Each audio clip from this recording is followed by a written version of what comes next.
En octobre dernier, nous avons trouvé des finances publiques en bon état.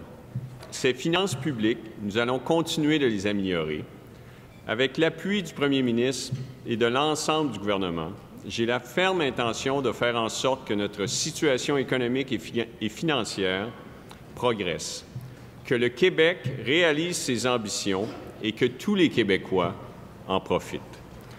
Nous allons réaliser tous nos engagements et ça, aujourd'hui, c'est le budget 2019-2020, la première année de notre mandat.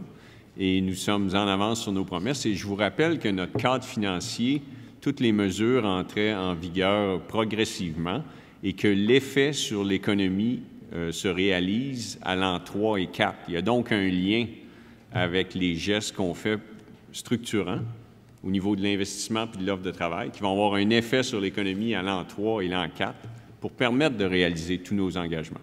À la page A4, c'est que notre budget réalise les engagements de la CAQ en campagne électorale. Nous sommes déterminés à réaliser nos engagements. Ce qui est dans le budget, c'est ce que nous avons promis aux Québécois, c'est ce que le premier ministre s'est engagé à faire. Alors, nous remettons de l'argent dans le portefeuille des Québécois, nous mettons l'emphase sur l'éducation. Les aînés se sont imposés, on ajoute de l'argent en santé, mais il y a un aspect extrêmement important, c'est l'aspect structurel au niveau économique. On travaille sur l'investissement des entreprises avec Investissement Québec, avec l'amortissement accéléré.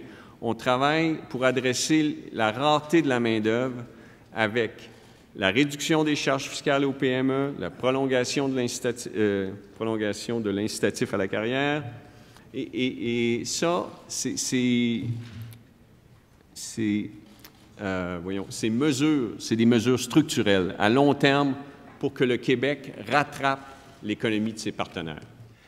D'abord, je tiens à dire, j'ai énormément de respect pour les journalistes et le travail que vous faites. Je n'ai jamais parlé d'effet CAC. Là. Il y a des gens qui ont parlé de ça. Moi, j'appelle ça un effet structurel. Vous parliez d'une croissance économique d'1,5% de plus par année pour les 2 dernières années. C'est un effet sur l'économie à long terme structurel. Il s'agit d'augmenter les investissements privés, augmenter l'offre de travail, investir en éducation, moins de dettes, ça augmente le PIB par habitant.